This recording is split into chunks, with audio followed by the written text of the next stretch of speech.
and modified an Astrovan he calls the Storm Tracker.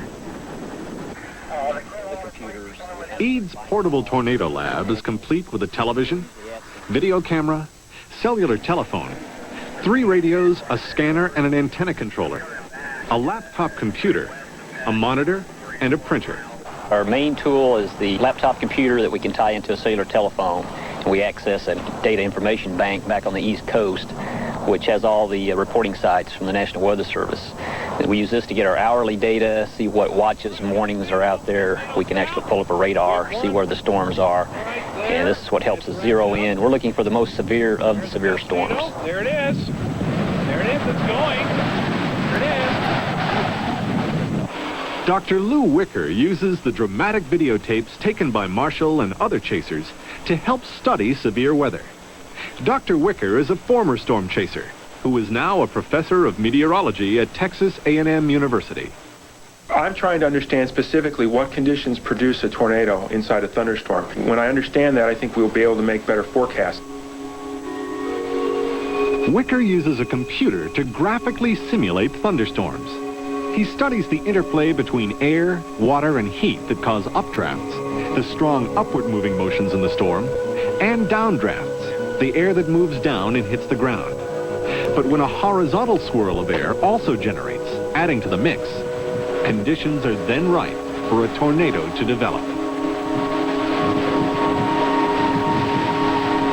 I try to look for the linkages between different features of the storm and try to put that whole puzzle together to try to create a cohesive picture of how, given a warm, sunny spring day, we end up with a tornado at the end of the day. Hot dog! There's no place like home. Each spring, Marshall continues his hunt for nature's most violent twisters, and scientists study his findings. Their combined efforts advance the study of storms to more accurately forecast tornadoes, ultimately saving lives. I feel that we can learn a great deal by observation. There is still so much to know.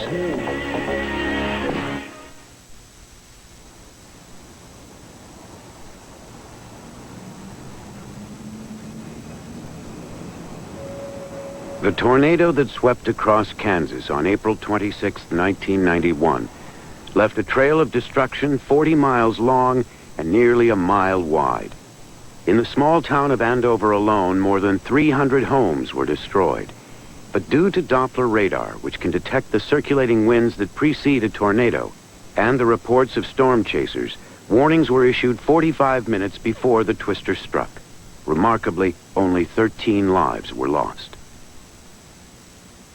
If you look at statistics for tornado deaths in the United States, if you go back, say, 1950s and earlier, on an annual basis, it's very typical you'll see 200, 300, almost 1,000 people killed in the United States. The 20-year average now, last 20 years, the average number of deaths in the U.S. is down to 69. And I think that's due in great deal to better technology. We have radar. We have Doppler radar now, which helps tremendously. So really, there's as many, if not more, tornadoes than there ever used to be. It's just that we have better warnings, better technology, and a better educated public. The Doppler weather radars built in the 1970s have one important limitation. They don't move. They must wait for storms to come within their range. More useful, especially to the scientists who study the dynamics of tornadoes, are portable radar systems. A group at the University of Oklahoma is helping to develop a new portable radar that will allow them to study tornadoes up close.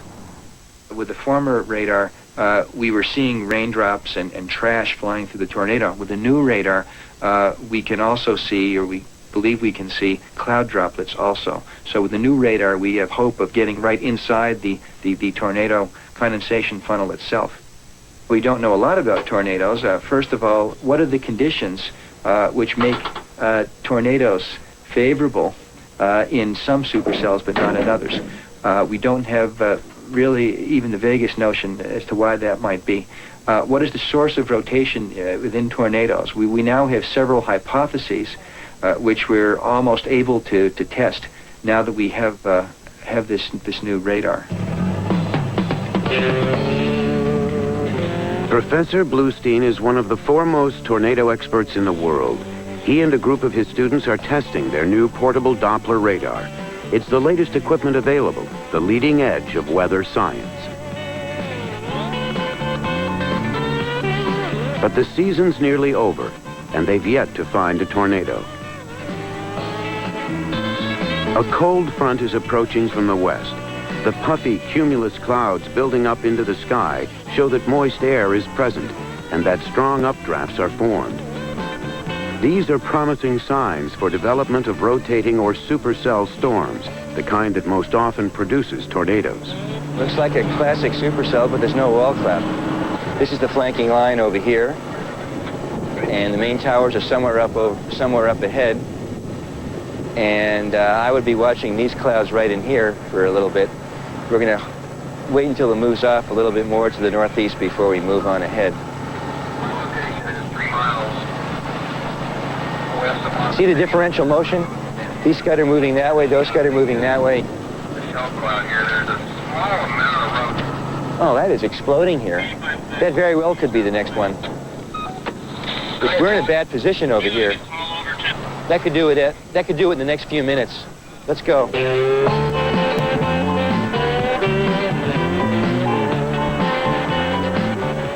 Storm chasing is more challenging than just finding storms. Chasers must try to position themselves to see any tornadoes that might form, while at the same time staying well out of their path. The conditions look right, but so far no sign of a tornado. Right there. No wall cloud yet.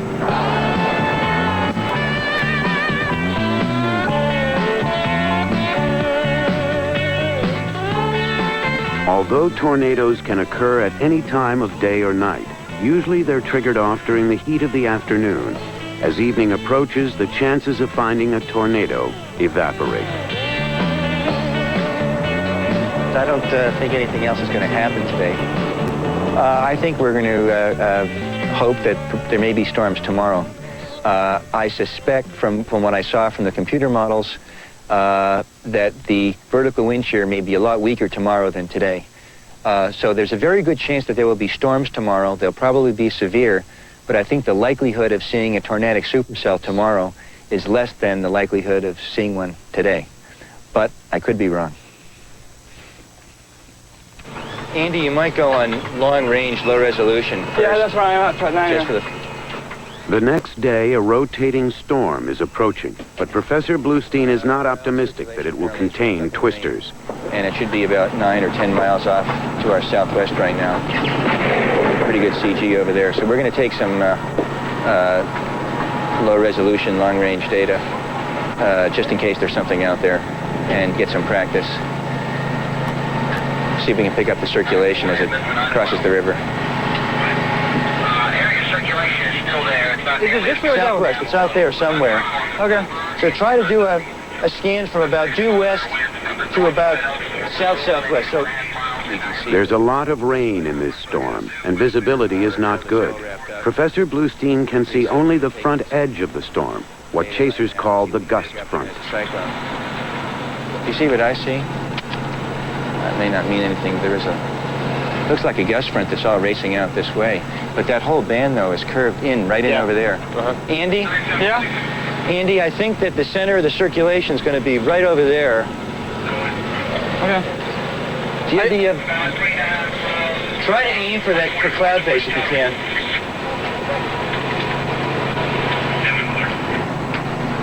That's raging outflow. Andy, you've got about another minute or so. Just keep sector scanning, and then we're going to have to get out. Why don't you tell me the exact direction that you expect it to come from? Try aiming it up to the west, and we're going to have to move here. Yeah, we better move. Okay, going up, Andy, turn off. I can't go. I have to finish the scan. Okay, finish the scan, and we'll go. Once you're done, let me know. There's enough time. Wait, why do we have to move? It's going to rain real heavy in a second. Yeah, we've got something coming to the ground right over there. There it goes. I'm going to go right through that. It's over there. I'm going to go right through that. That looks as if it's a tornado right now. High resolution mode. I'm going to go right through it. It's just about to go into the trees. You better hurry. Okay, now? Yeah, go ahead, I'm done.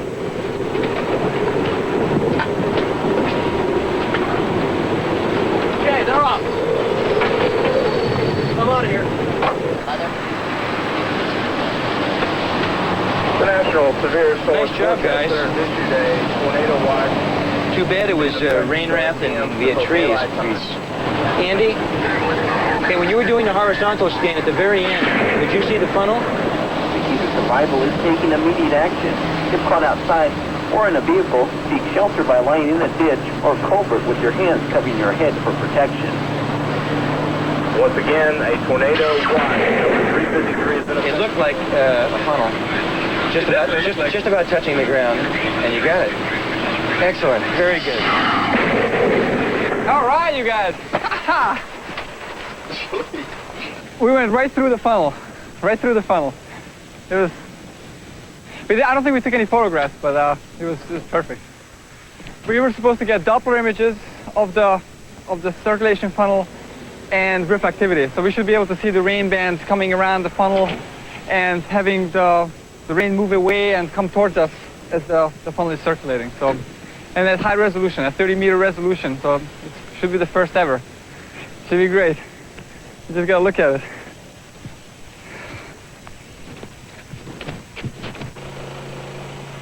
I don't know. But I don't see anything here that jumps out at me. So therefore, it's just gust front shear. I don't know.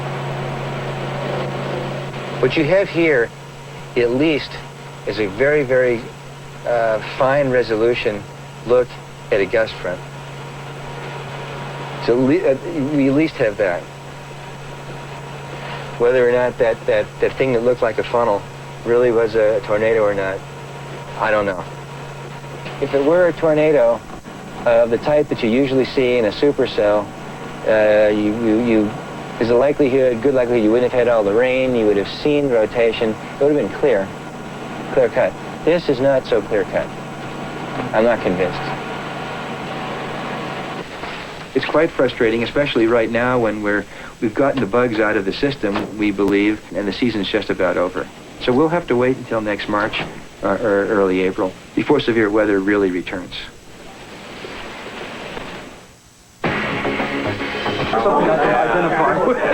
Well, I did the opposite. I went out my very first time. I went storm chasing. I saw a tornado, and then I haven't seen one since. I've seen a lot of storms. I see. It's mid-June, and as the tornado season ends, storm chasers gather from all over Tornado Alley to swap war stories and show each other their tornado videos. But everybody picks up a little bit here and there, and we all get together, we see a lot.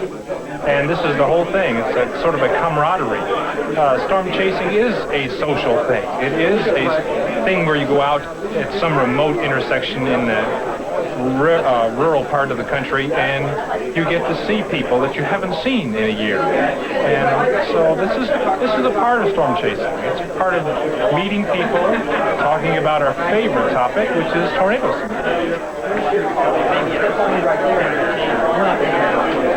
Went out based on some data that I collected earlier that morning. The outlook, severe weather outlook that came out of Kansas City that morning, indicated that there was a risk of severe thunderstorms. So I just loaded up the truck and got my video camera and got loaded up and headed out. And I forget, I think it's 400 or 500 miles I had on my odometer when I actually saw the tornado itself. That's a tornado on the ground. Big tornado. Big tornado. Big tornado. Oh my goodness. Stop. Let's go. Stop. Two tornadoes. Two tornadoes. On the ground. Tornado northwest. There's no way you can grip the emotion of seeing something that large that extends 10 or 12 miles up into the atmosphere, and it's just there like some type of a sculptured model or something.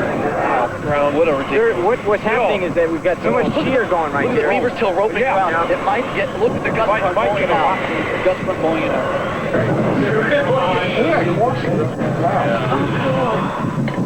I wish I could be right under that. Well, I'd love to be right under that as long as I could hold on to something. just so long as I could hold on to something, start and shoot video.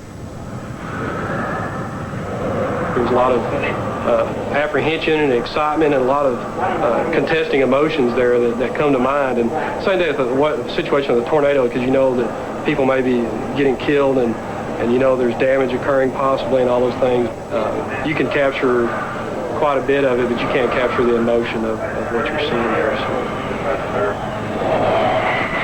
It's just a mind-boggling thing that you're standing before such a powerful entity, yet all these conditions had to come together at this exact point to produce something this magnificent. The best part of this was we got comments that said, we just wanted to thank Hill and Phillips for risking their lives, for keeping us informed during the severe weather last night. We really appreciate them.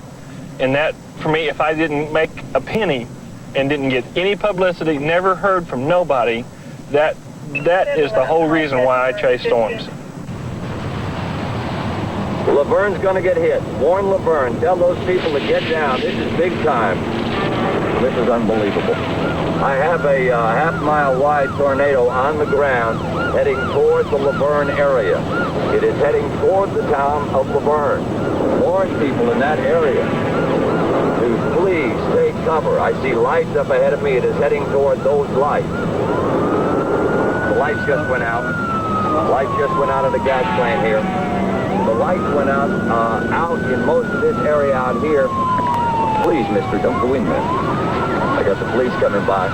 It's now crossing Highway 3. I have police cars whizzing by me now toward the area. It's crossing Highway 3 right now. I have a large tornado on the ground. It looks like it's tearing through the town of Laverne. I've got two police cars with lights rolling and different whizzing by me and rolling in front of me. It is crossing Highway 3, moving through the northeast. So we are following that storm now to see what damages it has wrought. It was unbelievable. This thing has been on the ground since 3 and 283. Police officers are stopping in front of us now.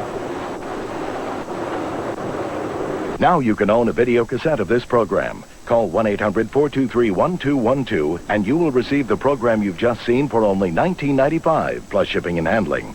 Call 1-800-423-1212. Read my lips. Don't miss tomorrow's expose on biography of the man who ran the CIA, then America itself, George Bush, at 8 Eastern, 9 Pacific. Now, gay hopes are shot down when a homosexual politician is killed on Law and Order, next on A&E.